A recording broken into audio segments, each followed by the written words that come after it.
for my generation, it was great that we had such chance to change Poland, to make Poland democratic, to go to European Union, to NATO, etc., and to see all this, not only to be witnesses of these changes, but to be the part. Challenge cannot paralyze, can encourage all of us to do something, but again, to be active, to be less egoistic, more open for the people, for the world, and I wish such life for you.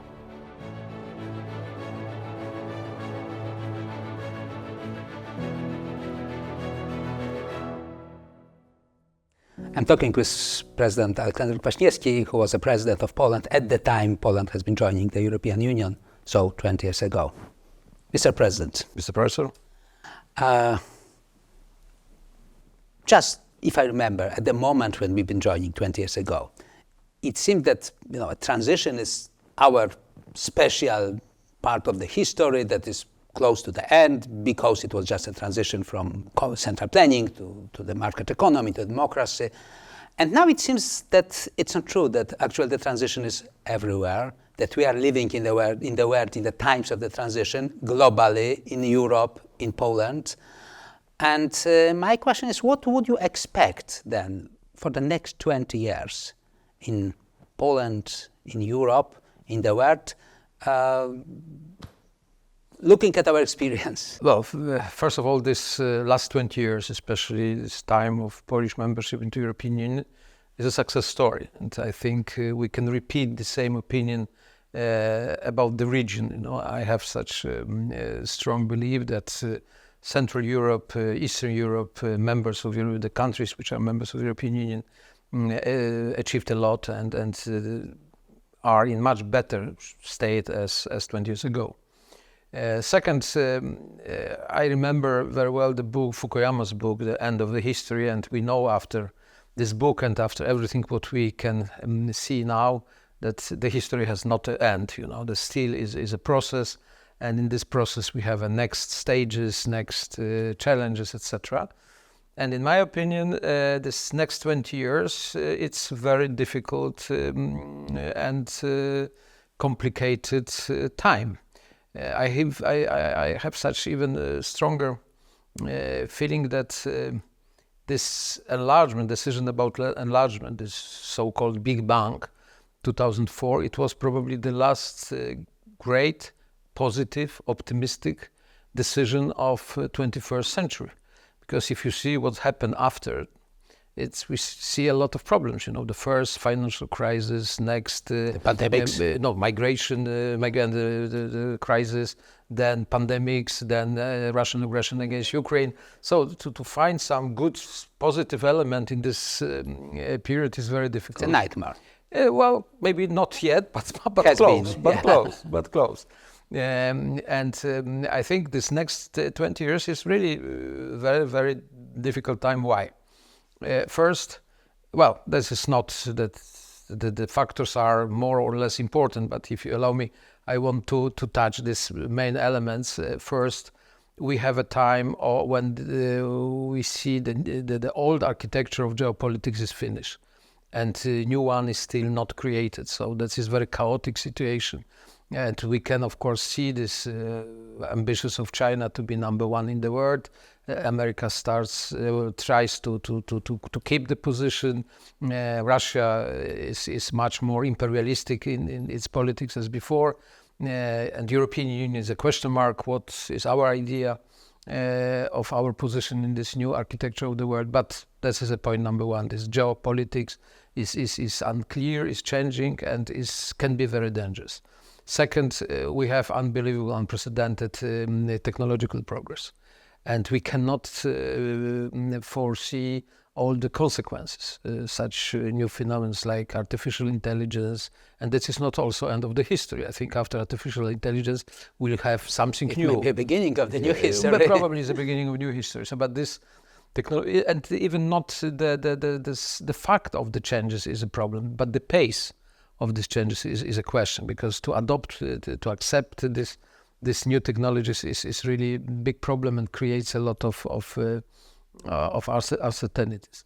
third element is climate, and maybe not the climate change, because these changes are by nature slower, but effects of that, especially migration. I think that next 20 years we should be prepared for huge waves of migration, especially from the regions where we will have a lack of the water. But the climatic change may influence it. Obviously. Yeah, and the problems with agriculture, etc., etc.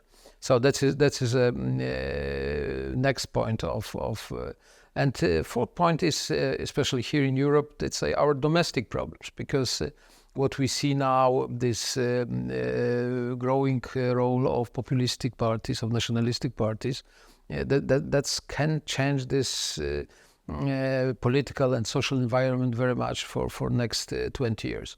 So I'm so sorry that speaking about, let's say, our 20 years from the past, I speak much more optimistic as about the next 20 years, what is a problem for next generations. Let's move once again to the success story of that. And, from the economic point of view, you are not an economist, but obviously very much interested in this. But I had very good economic advisors. Thank you. Mr. Professor was one of them. At the moment of joining, Poland was at the level of 40% of the GDP per capita of Western Europe. Now we are approaching 80%. So there was clearly a success story. And not in a purely economic sense. I mean, at that time, our target was to catch up with, in many areas, to catch up with Western Europe. What do you think now about this idea? Is it still the idea that in the next 20 years we will finally catch up in the economic terms, maybe, or maybe it's not so obvious as it used to be? Well, I think it will stay a very important goal of our efforts and politics, etc. Because that is very visible and it means something. You know, this when you see Poland with this 40% of average, let's say, Western Europe, it was a different country as now with 80%. If you see the quality of infrastructure, if you see the cities and especially villages, you know, the progress is very visible. So to expect that next 20 years we finally will catch up Germany or Western Europe can happen. Imaginable. It's imaginable, especially because of two reasons. First, if Poland will continue this very constant growth of economy, and if Germany will have some real problems, troubles. So two conditions, right? Yeah, two conditions. But what is also quite visible, that's possible. But I see some. So that we can do it. I cannot predict how many years we need for that, but can happen. I think the situation can change dramatically now. Why? Because we have the war. Russia will not stop with Ukraine. They will try to rebuild this great Russia, because that is not only Putin's idea, that is his obsession, what is much more dangerous. And it means that security issues, military expenditures will play more and more important role in the next years of European countries, of the European Union as well. And it means that we'll spend a lot of money for equipment, for military equipment, and it means that in Europe we need much more serious military industry. And in my opinion, one country is prepared to be this driving force of this military industry, as is Germany. Yeah, technologically. And, technologically, and by this net of companies, etc., existing in Germany. So maybe this big problem for Germany because of this very pro-Russian politics in previous period, and of course. The investment in the energy, but of course it had some sense, because the energy from Russia was cheaper, and without energy, Germany has a problem. But I think this new era, this let's say security era in Europe, can play quite positive role for Germany, and then of course this gap can stay a little bit longer between Poland and Germany. But I think we have a good chance to be closer, without prediction when it will happen.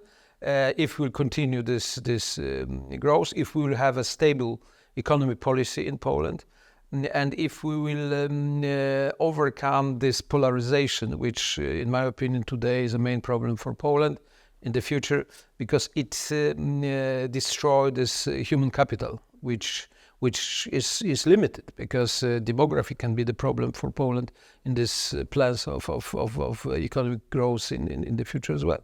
So continuing this topic, 20 years ago, we knew that a lot of things may happen in the future, but arguably we are sure about one thing, that there will be no more war in Europe over the next 20 years. Unfortunately, we were wrong, right? I'm not sure if you agree that nobody expected the war in Europe 20 years ago. The problem is even more serious. I think this is a problem of our generation, because we are post-war generation. I was born 10 years after end of Second World War.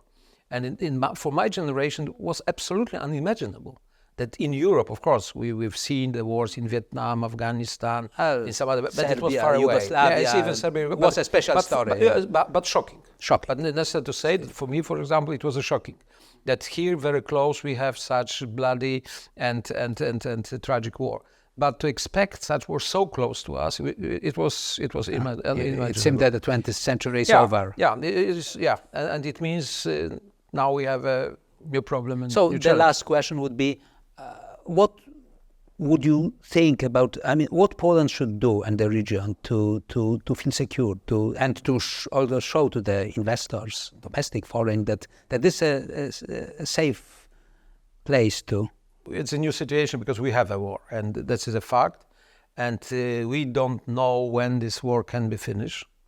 And of course, my wish and even my efforts are going to support Ukraine. It would be great to see Ukraine victory, but practically that is very difficult even to foresee how it can happen.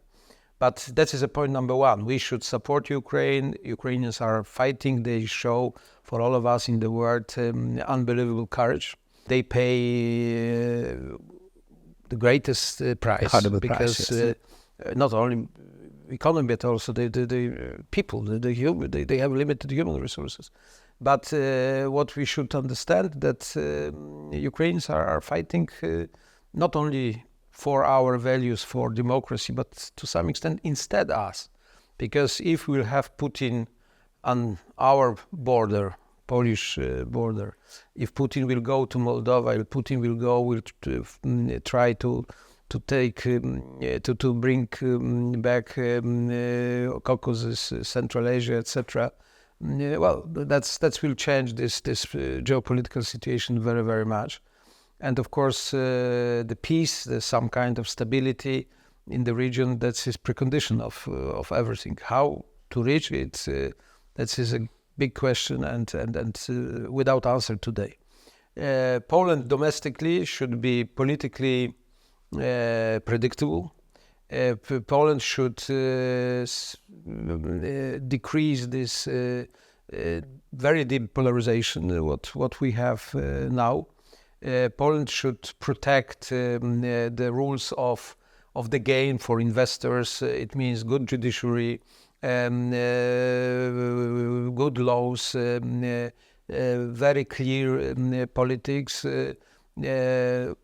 To some extent, this politics concerning foreign investors should be bipartisan politics, not changing because of the result of the elections. And I think is necessary to create also this very positive, very good environment for investors in some much more social or cultural or human sense. And I think we did it in the last 20 years. Because I have seen, when I see the cities, Warsaw or other cities in Poland, I can imagine that for foreigners, this is quite a good place to live. They say so. Yeah, I think so, because they have Poland is safe. Still the level of security on the streets in the cities is quite high. We have a good hotels, restaurants, apartments, etc. Culture offer is very interesting. Music, theatre, etc. So Poland is, from such point of view, that we want not only to make business in Poland, but we want also to live in Poland. Is a good place. So the last question, a very short answer. What would you say to a 20-year-old person now who doesn't know the world before Poland being in the EU for the next 20 years? Generation of European Union. Yes. Well, I think first, my such very modest advice is let's be active, to have open eyes, to know the world, not only own country, but and not only Europe, but to know.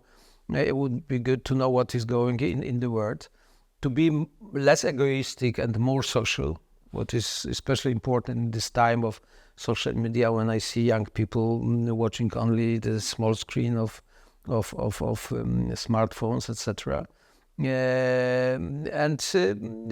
Be careful, they may be watching us on the smartphone now. And we are not against that, you know.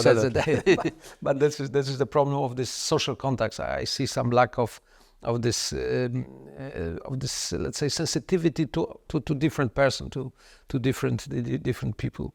And I think, of course, they will face challenging time.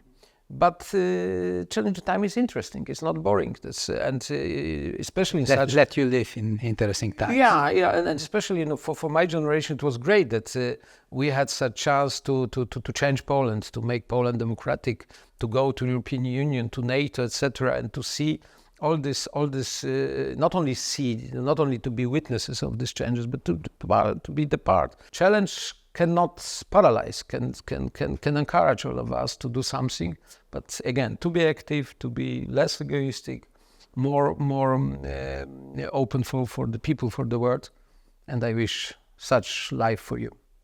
Thank you, Mr. President. Thanks a lot.